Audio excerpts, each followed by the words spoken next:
제42장.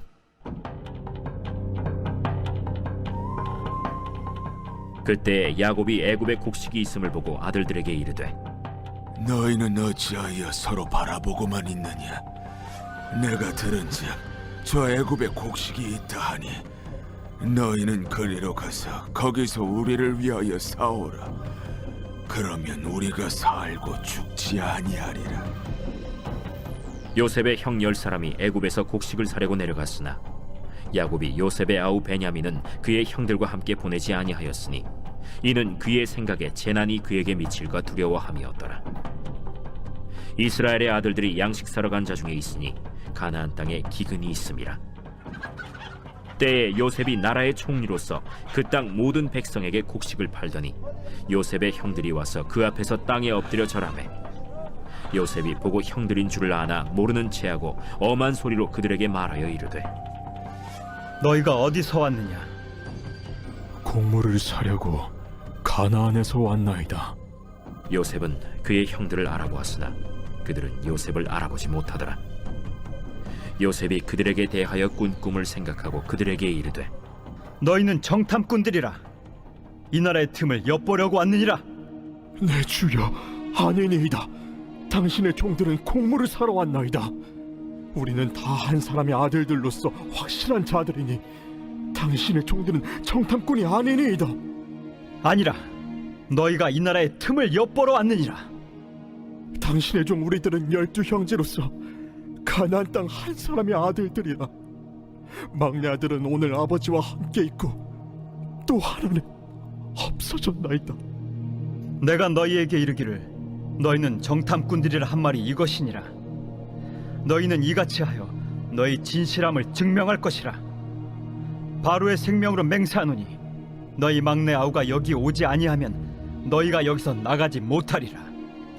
너희 중 하나를 보내어 너희 아우를 데려오게 하고 너희는 갇히어 있으라. 내가 너희의 말을 시험하여 너희 중에 진실이 있는지 보리라. 바로의 생명으로 맹세하노니 그리하지 아니하면 너희는 과연 정탐꾼이니라. 그들을 다 함께 3일을 가두었더라. 사흘 만에 나는 하나님을 경외하노니 너희는 이같이 하여 생명을 보존하라. 너희가 확실한 자들이면 너희 형제 중 한 사람만 그 옥에 갇히게 하고 너희는 곡식을 가지고 가서 너희 집안의 굶주림을 구하고 너희 막내 아우를 내게로 데리고 오라. 그러면 너희 말이 진실함이 되고 너희가 죽지 아니하리라. 하니 그들이 그대로 하니라. 그들이 서로 말하되, 우리가 아우의 일로 말미암아 범죄하였도다. 그가 우리에게 애걸할 때에 그 마음의 괴로움을 보고도 듣지 아니하였으므로 이 괴로움이 우리에게 임하도다. 르우벤이 그들에게 대답하여 이르되, 내가 너희에게 그 아이에 대하여 죄를 짓지 말라고 하지 아니하였더냐? 그래도 너희가 듣지 아니하였느니라. 그러므로 그의 핏값을 치르게 되었도다. 그들 사이에 통역을 세웠으므로 그들은 요셉이 듣는 줄을 알지 못하였더라. 요셉이 그들을 떠나가서 울고 다시 돌아와서 그들과 말하다가 그들 중에서 시므온을 끌어내어 그들의 눈앞에서 결박하고 명하여 곡물을 그 그릇에 채우게 하고 각 사람의 돈은 그의 자루에 도로 넣게 하고 또 길 양식을 그들에게 주게 하니 그대로 행하였더라. 그들이 곡식을 나귀에 싣고 그곳을 떠났더니 한 사람이 여관에서 나귀에게 먹이를 주려고 자루를 풀고 본즉 그 돈이 자루 아귀에 있는지라. 그가 그 형제에게 말하되, 내 돈을 도로 넣었도다. 보라, 자루 속에 있도다.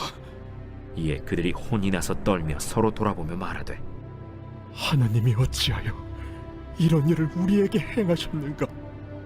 그들이 가나안 땅에 돌아와 그들의 아버지 야곱에게 이르러 그들이 당한 일을 자세히 알리어 아뢰되, 그 땅의 주인인 그 사람이 엄하게 우리에게 말씀하고 우리를 그 땅에 대한 정탐꾼으로 여기기로 우리가 그에게 이르되, 우리는 확실한 자들이요 정탐꾼이 아니니이다.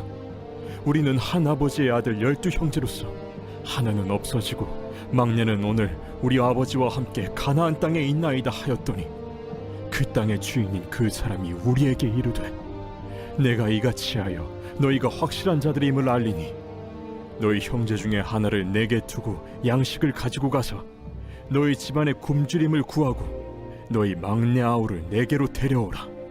그러면 너희가 정탐꾼이 아니오 확실한 자들임을 내가 알고 너희 형제를 너희에게 돌리리니 너희가 이 나라에서 무역하리라 하도이다. 하고 각기 자루를 쏟고 본즉 각 사람의 돈 뭉치가 그 자루 속에 있는지라. 그들과 그들의 아버지가 돈 뭉치를 보고 다 두려워하더니 그들의 아버지 야곱이 그들에게 이르되 너희가 나에게 내 자식들을 잃게 하도다. 요셉도 없어졌고 시므온도 없어졌거니 베냐민을 또 빼앗아 가고자 하니 이는 다 나를 해롭게 함이로다. 르우벤이 그의 아버지에게 말하여 이르되 내가 그를 아버지께로 데리고 오지 아니하거든 내 두 아들을 죽이소서. 그를 내 손에 맡기소서. 내가 그를 아버지께로 데리고 돌아오리이다. 내 아들은 너희와 함께 내려가지 못하리니 그의 형은 죽고 그만 남았습니다. 만일 너희가 가는 길에서 재난이 그에게 미치면 너희가 내 흰 머리를 슬퍼하며 스올로 내려가게 함이 되리라. 오늘 말씀을 보시면 요셉이 바로의 꿈을 해석한 그대로 애굽에 극심한 기근이 왔습니다. 가나안 땅에도 먹을 곡식이 없었습니다. 야곱이 애굽에 곡식이 있음을 보고 그의 아들들에게 이렇게 물었습니다.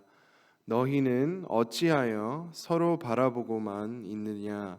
내가 들은즉 저 애굽에 곡식이 있다 하니 너희는 그리로 가서 거기서 우리를 위하여 사오라.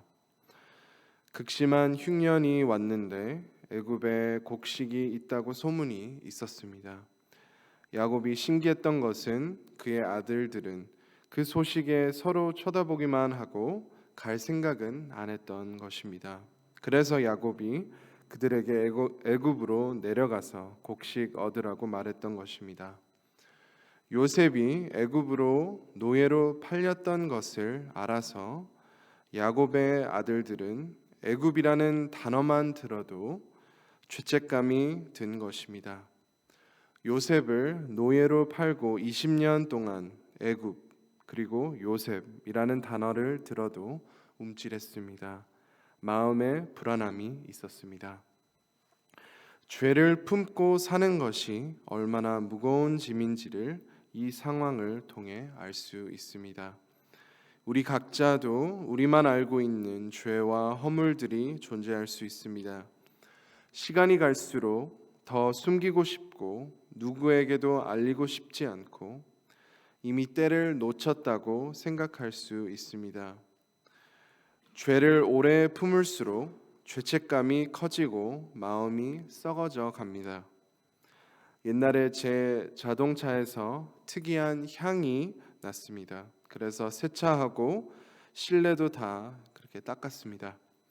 며칠 지나니까 그 냄새가 더 진해졌습니다. 갈수록 더 진해졌습니다. 그래서 차 내부를 깊숙이 보니까 운전석 의자 밑에 사과가 굴러서 썩고 있었던 것이었습니다. 처음에는 별 냄새가 안 났는데 갈수록 숙성된 희한한 향이 나더라고요. 더 놔둘수록 못 견딜 만큼 향이 났을 것입니다.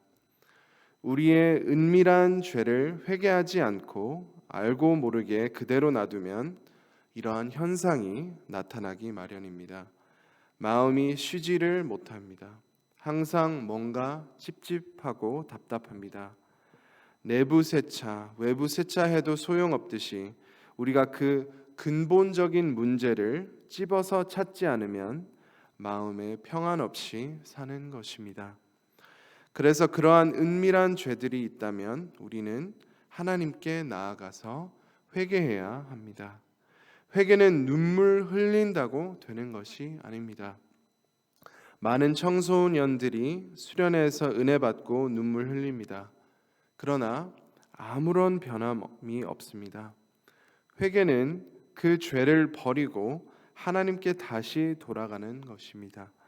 야곱의 아들들은 이 무거운 짐을 20년 동안 지고 있었습니다. 야곱은 가는 길에 혹시 요셉처럼 막내 베냐민도 잃을까봐 베냐민을 집에 있으라고 했고 10아들만 애굽으로 떠났습니다. 요셉은 나라의 총리로서 그 땅 모든 백성에게 곡식을 팔았습니다.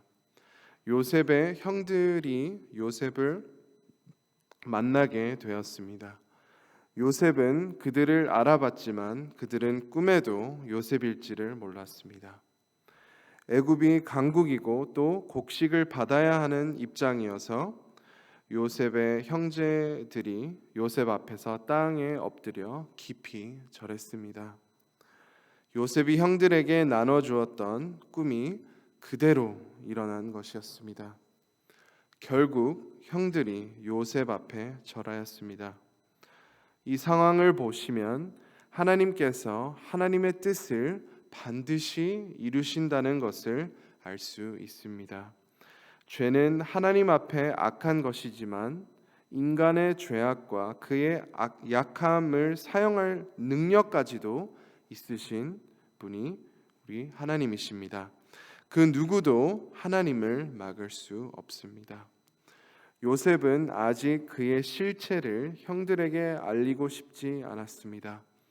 통역사를 통해 그들에게 말했습니다. 그리고 9절 말씀에 너희는 정탐꾼들이라 이 나라의 틈을 엿보려고 왔느니라 라고 요셉이 말했습니다. 형들이 대답했습니다. 내 주여 아닙니다. 당신의 종들은 곡물을 사러 왔나이다. 그리고 13절에 우리들은 12 형제로서 가나안 땅 한 사람의 아들들이라 막내 아들은 오늘 아버지와 함께 있고 또 하나는 없어졌나이다. 하나님께서 이 상황을 통하여 그리고 요셉을 통해 형들을 변화시키기를 원했습니다. 그래서 요셉은 형들을 감옥에 넣었고 3일 지났습니다.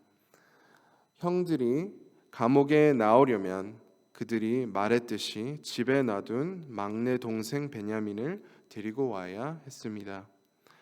요셉의 형들은 이 어려운 상황들을 보고 우리가 요셉에게 지었던 죄 때문에 이 모든 것이 일어나고 있다고 생각했습니다. 21절 말씀 보겠습니다. 그들이 서로 말하되 우리가 아우의 일로 말미암아 범죄하였도다. 그가 우리에게 애걸할 때에 그 마음의 괴로움을 보고도 듣지 아니하였으므로 이 괴로움이 우리에게 임하도다.